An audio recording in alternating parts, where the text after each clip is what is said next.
I was staying at a hotel in Traverse City, Michigan. Think it was the Days Inn that was recently bought out by some country inn company. During a bicycle tour from my home in Grand Haven to Mackinac City, it was getting close to bedtime, and I had the lights off. I had just finished looking at some porn on the iPad and being a bit naughty, and was dozing off when I saw a bright blue flash that lit up the room like a camera flash. It was bright as the sun. The curtains were completely closed, so it was not from outside. I immediately freaked out and started tearing apart the room, looking for a camera or one-way mirror. Could not find a damn thing. I actually pulled the mirrors off the wall. I literally spent an hour ripping the room apart. Never found nothing. Nevertheless, I slept with all the lights on and fully clothed.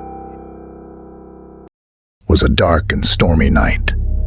Jake and Lisa were driving across the country, looking for a place to stay. They saw a sign that said Motel 6, vacancy. They decided to check it out, hoping for a cheap and comfortable room. They parked their car in front of the reception. The motel looked old and run down, but they were too tired to care. They entered the lobby and rang the bell. A man with a creepy smile appeared behind the counter. "Welcome to Motel 6. How can I help you?" he asked. "We need a room for the night, please," Jake said. "Sure. We have one room left. It's number 13 on the second floor. That'll be $40. Cash only," the man said. Jake handed him 2 20s and took the key. The man gave them a weird look and said, "Enjoy your stay." Jake and Lisa grabbed their bags and headed to the stairs. They noticed that the motel was very quiet and empty. They didn't see any other guests or staff. They shrugged it off and went to their room. They opened the door and entered. The room was small and dirty, with a stained carpet, a sagging bed, and a flickering lamp. There was a foul smell in the air. They felt a chill run down their spines. "This place is disgusting," Lisa said.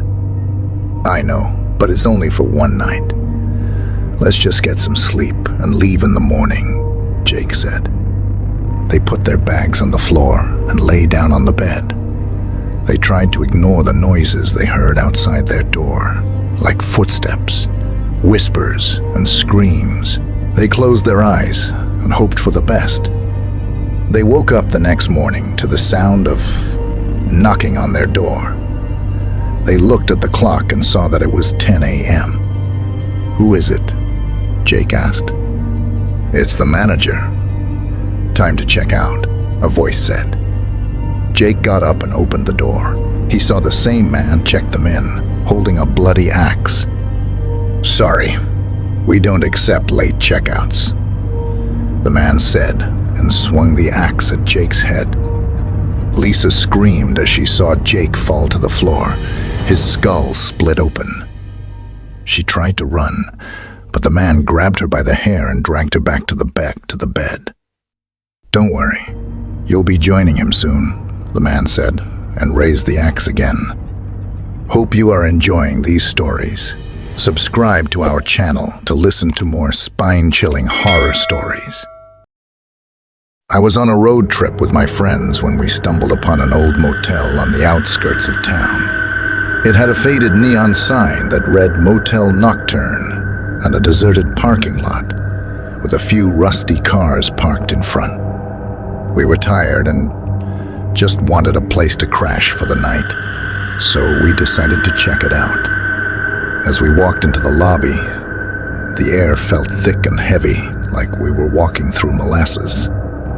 A strange man with a bald head and a crooked grin greeted us at the front desk.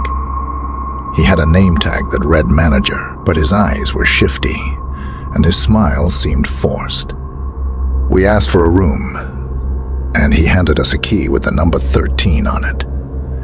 "Beware of the noises at night," he said. "They can be quite unsettling." We shrugged it off and made our way to our room. The hallway was dimly lit, and the wallpaper was peeling off the walls. As we approached our room, we noticed there was a strange smell emanating from inside. We opened the door and were hit with a wave of nausea. The room was damp, musty, and had an eerie feeling to it. There was a single bed in the center of the room, with a framed picture of a family on the nightstand. We tried to ignore the smell and go to bed. But as the night wore on, we were kept awake by strange noises coming from the walls. It sounded like someone was scratching at the walls or whispering in our ears. The air grew colder, and we could see our breaths as we exhaled. We tried to leave, but the door wouldn't budge. It was like we were trapped in our room with no way out. The noises grew louder and more persistent until we couldn't take it anymore. With a jolt, we woke up in our car, parked outside the motel. It was dawn, and the sun was just beginning to rise. We looked at each other, confused and disoriented. As we drove away, we realized we had made a grave mistake in staying at the Motel Nocturne. It was a place where the living and the dead coexisted, and we were lucky to have made it out alive. With the last tale still curling your blood, you may think the terror has receded. But beware, the shadows stir again. Years ago, I was on a cross-country trip, solo, to a family reunion. I was supposed to make it a friend's house, but there was horrible weather. It was slow-moving. Then a terrible accident happened just ahead of me, and I was stuck for quite a while. All told, I was 5 hours behind schedule. I was exhausted, in need of a bathroom and a shower. So I pulled into a little strip motel off of a fairly backroad state road. It was obviously small and dirty, but would work in a pinch. There was a window to the outside where check-in was. The guy there eyed me up. Then a college-age girl asked me if I was traveling alone. I went to hand him my ID and credit card, but he insisted cash only. Red flags were going off at this point, but I scrounged together just enough cash, and he tossed me the key. The room was dirty, barely bigger than the bed. The first thing I did was go to the bathroom, then I flipped up the mattress. Dirty, signs of bed bugs. A moment later, I spied a cockroach. That was it. I was out. I decided I would use the parking space at least, and sleep in the back trunk hatch of my SUV. I curled up, using a suitcase for a pillow and random clothes for a blanket, and fell asleep for an hour. I woke up, aware of someone talking on a phone outside, and glanced out to see the guy from check-in standing outside. It was now around 3. He finished up his call, then walked quietly over to my room, unlocked the door, and walked in. The lights didn't turn on, and a minute or two later, he came back out, slamming the door behind him and cursing with another guy. I hadn't seen Guy 2 enter, so I still don't know where he came from. They angrily talked for a moment. Then check-in guy walked over to my SUV. I covered up my head quickly with a shirt. After he tried the locked door, he peered in the back seat, but between my tinted windows and blending into the general mess, he didn't notice me in the hatch.